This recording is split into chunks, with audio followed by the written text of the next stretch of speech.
तो हमारे सत्संग की कितनी महिमा है कि हम बैठे बैठे ही भगवान के सत्संग में बैठे बैठे अपने जन्म देख सकते हैं। मैंने एक जैनियों का जन्म देखा था अपना, जो सड़क पे चलती हैं बैठे बैठे, और एक आदि शंकराचार्य का जन्म देखा था। ऐसे डिफरेंट 3-4 डेथ मैंने देखी थी, कैसे हुई थी, इस जन्म में कैसे पैदा हुई। ये नेचुरल वे से मैं आपको बोल रही हूँ। ये 3-4 चीजें तो मैंने खुद देखी थी। कोई कोर्स करने नहीं जाना पड़ा, जहाँ कहीं पास्ट रिग्रेशन लाइफ में किसी में जहाँ मुझे लेट के आंखें मेरी बंद करके मुझे पीछे ले जाया गया, नहीं। इसी जन्म में इन चीजों का पता चला है। फिर एक बार एक सत्संग में बताया था कि उसे सब लोग तंग करते हैं। उसका पति जो है, बेटा है, सास है, पति है, उसको तंग करते थे। उसका पति जो है वो ईश्वरी बेटा था, जो बेटा था, आज जो बेटा था वो पहले पति था। सास जो कौन बनी थी, काम करने वाली बाई, वो रिच लेडी थी। उसको किसी तरह से हालात ऐसे बन गए कि उसको घर घर में बर्तन मांजने पड़े, जिस कारण से उसको ये तंग करती थी ये औरत उसको, और बहुत जलील करती थी। कुदरत ने क्या करा, उस लड़के का जो पति बना था, जो बेटा था वो पति बना, और जो काम करने वाली वो सास बन गई। क्योंकि इसका था कि ये मेरा बेटा ऐसा हो तो मैं इसको पालूं या ऐसे करूं। तो कुदरत ने उसकी इच्छा पूरी की।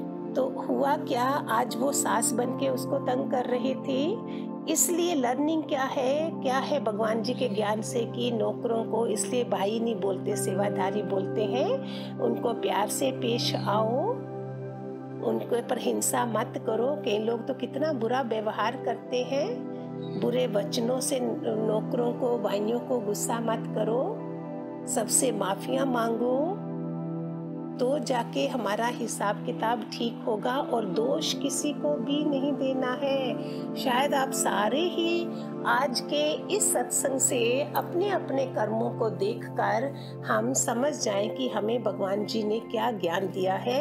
हमारा ही दोष है सब जगह, किसी का भी दोष नहीं है। जो हम सत्संग में आके बोलेंगे, रतन में बैठ के बोलेंगे भगवान जी वो मेरा कर गई, वो ऐसा हो गया, नहीं, हमारा ही क्या होता है जिस कारण से ये सब होता है। एक जगह तो बोलते जी, उसने, एक औरत थी, वो सबसे लूट मार करती थी, ऐसा ठगी के साथ। कभी किसी का प्रेमी बनके, कभी कोई वो बनके, बेटा बनके, कभी कुछ बनके, झूठा झूठा। तो वो सबको तंग करती थी, ऐसे लूटने का काम करती थी। इस जन्म में फिर उसने जब सारे वो 15-20 लोग थे जिनको उसने लूटा था, वही ससुराल के सारे लोग बन गए, 15-20 मेंबर बन गए। सास ससुर, देवर देवरानी, जिठानी, नंदे, सब वही लोग हमारे आसे पासे आ जाते हैं और फिर वो तंग करते हैं। जो मैंने करा था, जिसको उसने बेटा बनके करा था, वो सास ससुर बनके आए। जिस लड़के से प्यार का नाटक किया था, वो हस्बैंड बनके आया। और फिर उसके मन का द्वंद था वो सारा। जब उसको पता चला सत्संग में आके कि ये सब क्या था, अभी उसने क्या करा, सबने बोला अभी सेवा करो उनकी, खूब सारी सेवा करो। कर्म पूरा जल्दी खत्म नहीं होता है, लेकिन थोड़ा शांति तो मिल जाएगी ना। अभी दिल से सेवा करती थी और उनकी ब्लेसिंग्स करते करते करते अभी सारे मेंबर उसके ठीक हो गए। तो सेवा से, भगवान के सत्संग से जो हमारे कितने कर्म ऐसे ही कटते गए हैं, जो ऐसे अगर हम सत्संग में नहीं आते तो हमको पता नहीं चलना था। हमने ही सारे सुख चुने, हमने ही दुख चुने हैं। अभी तक हम दूसरों को दोष दे रहे थे। बीमारियां, पीड़ा, ये सब हमारे पास्ट कर्मों का हिसाब है। ये तो साक्षात ब्रह्म ज्ञानी गुरु ही आके हमें बताएंगे ना।